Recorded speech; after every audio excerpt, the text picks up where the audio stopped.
Hey, welcome to Neander RC. In this video I will be installing some brass parts on the SCX24 deadbolt and taking care of my last gripe about its steering. I'm also going to start doing more voiceover videos due to the location of my new shop being way too noisy.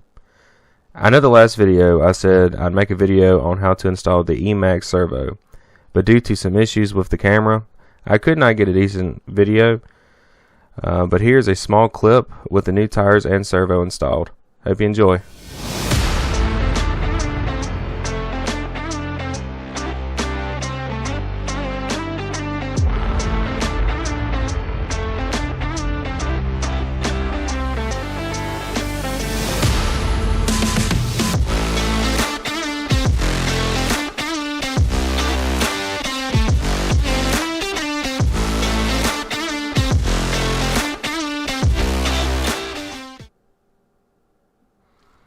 Hey, so this is my new workbench in my hobby shop. Today I will be installing some new parts from Trill and Dobro. Everything you see here I got off of Amazon for around 50 bucks. These are the Trill aluminum steering links. These will help eliminate the slop in the steering and add a touch of weight to the front end. Next are the Dobro brass hubs. These are in a black finish. Kind of look stock. I really like them. And finally, the Trill brass weights. These should keep the wheels on the ground. Hopefully.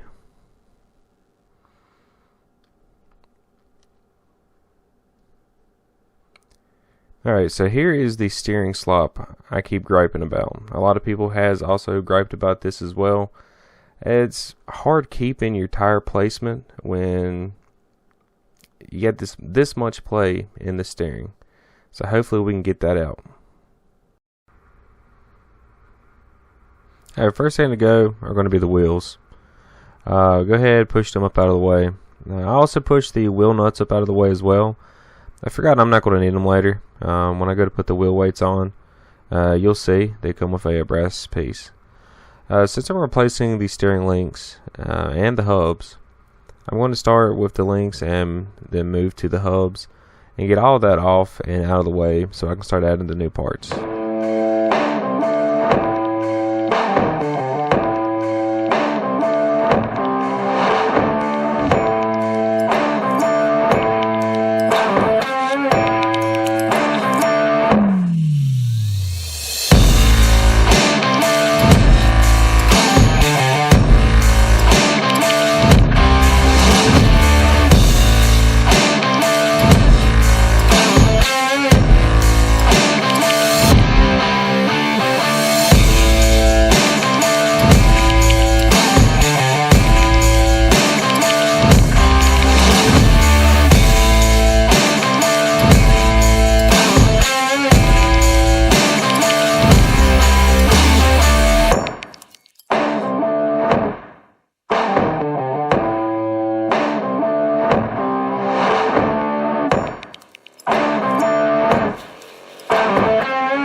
Alright, so here's what the hubs look like when they're not mounted. As you can see here, there are two bearings, one here, and there's going to be one on the other side right here. So what you're going to do, the easiest thing is find something, shove in there, wedge it in. Yeah, you're going to get it on there tight, and then you're just going to pull right out. And it just slides right off of my little plastic scraper. The other one's a little easier, just kind of push it out. And that's how you remove the bearings. Alright, so here is one of the Dobro brass hubs. You can see it's got a really nice darker finish to it. It's also machined really well. Everything looks great on them. Compared to the stock one, you can see it is beefier. And I'll be honest with you, it's got a good amount of heft to it as well. I don't remember the exact weight off the top of my head, but it does add a good amount of weight to it.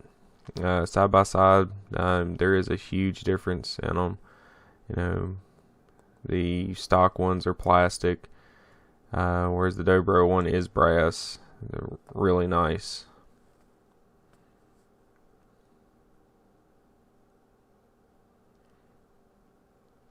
Alright, so if you didn't know, these hubs are size specific.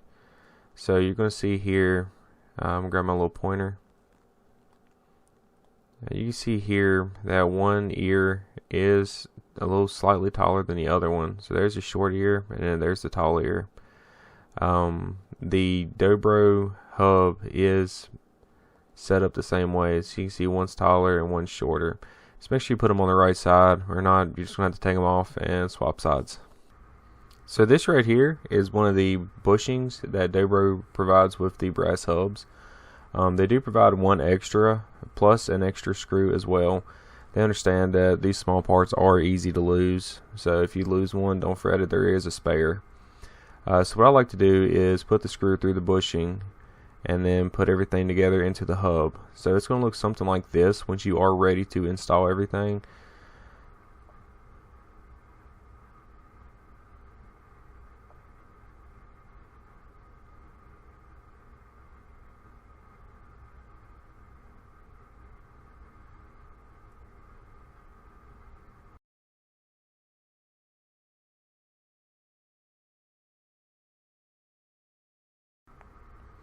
So next what we're going to do is push the bearings inside the hubs.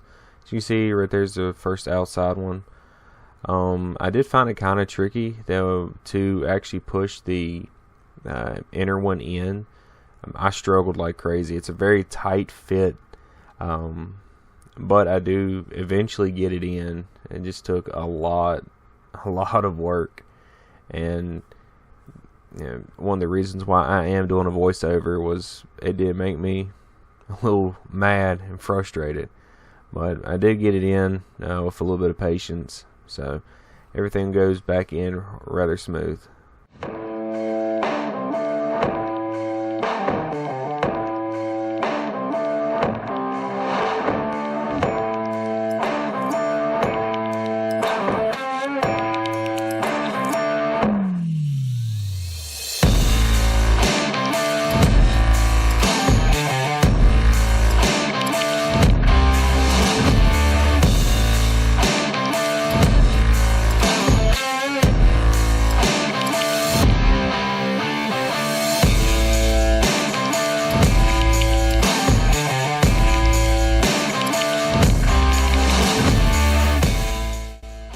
As you can see here, I struggled like crazy to get that one bearing in. I did end up popping the outside bearing back out and trying to swap them around, and it did make it easier to get them in, but the one inside was still kind of a pain. I had to do a lot of pressing, but it finally did slide in. It kind of popped into place, so that was a good feeling to have.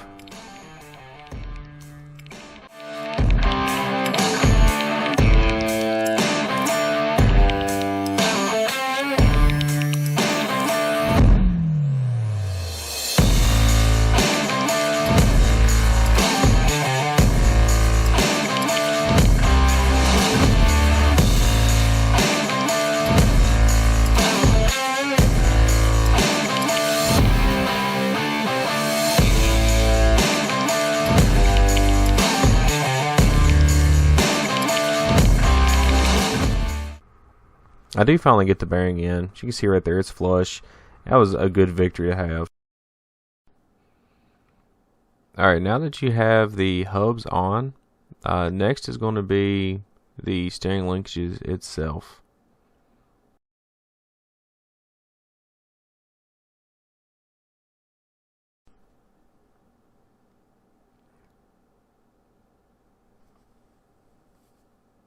Alright, I'm going to go ahead and cut this open real quick. And go ahead and start getting everything out. Trill does a pretty good job of packaging stuff. If you've ever bought anything from Trill, you'd know. So they always have their sticker sheet, and they always have their parts in separate little compartment baggies. Go ahead and get all this cut out. That way we can get ahead and start installing everything.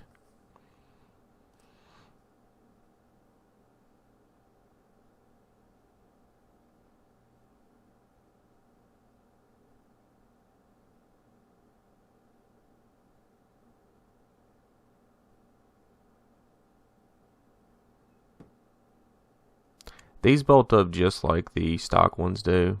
As you can see here, everything's nice and machined as well. It just lines up just like the original stock ones.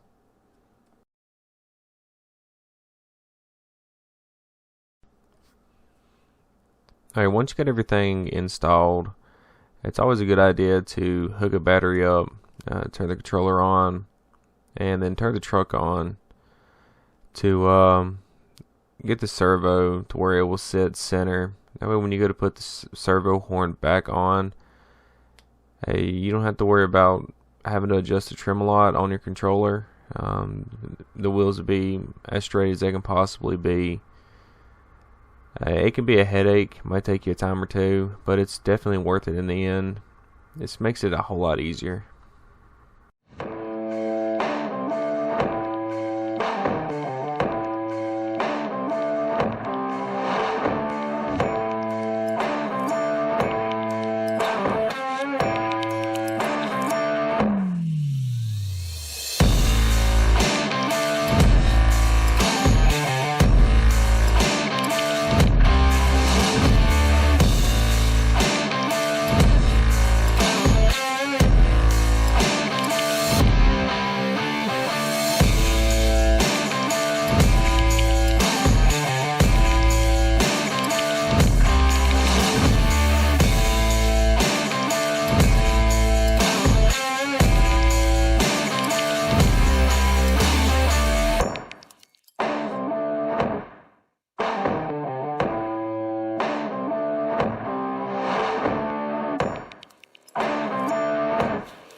Alright, once I got the servo horn tight, I was able to finally show you what I was talking about with getting the slack out. These arms do provide a lot tighter fit. So you can see right here, the movement that I had with the plastic links, the stock links, is virtually gone. There is a little bit, but it's not nearly as much as what the stock ones were, and I'm very pleased with how this turned out.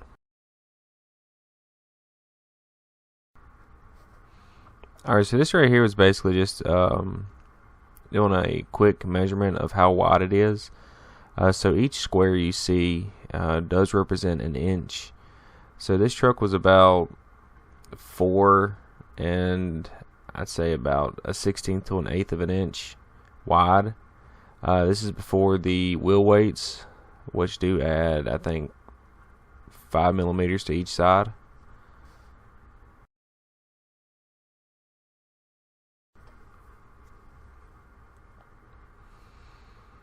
So Trio does provide everything to install their parts.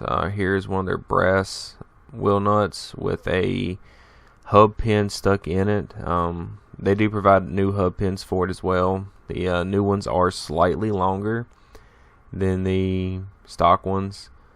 So if you feel like you've got one stripped out like what I thought this one was, that's what my issue was. It just got stuck down in there. Putting the wheels weights on are pretty simple. Just slide them on like you would a hub, and then slide your tire on right over top of that, and then use one of the little lock washers with a kind of a gnarling surface on it, and just tighten everything down. And it's as easy as that. It's kind of hard to mess them up.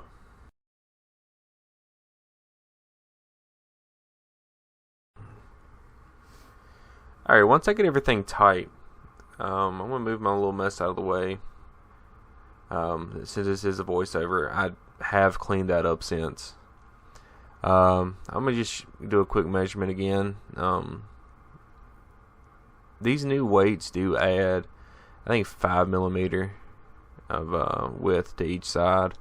So you can see it is definitely wider. Where it was at around 4 and about 1/16 of an inch, it is now closer to 4.5 inches wide.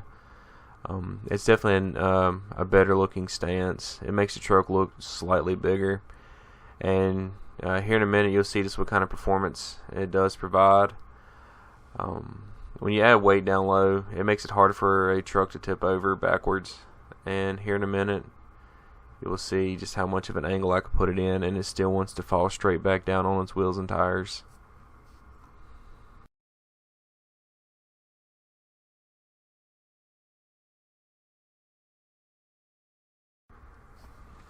With all the new parts added, I am going to grab my daughter's deadbolt and weigh it, and then follow it up with weighing this. That way I can show you just how much weight this has gained with all the brass and aluminum pieces. I'm looking forward to driving this truck again and taking it out and just seeing how good it'll do. With all this weight in the front, I'm hoping I can just take it straight vertical like I show off here in a minute, and just climb wherever I feel like with this little thing.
So if you enjoy this video, go ahead and like it.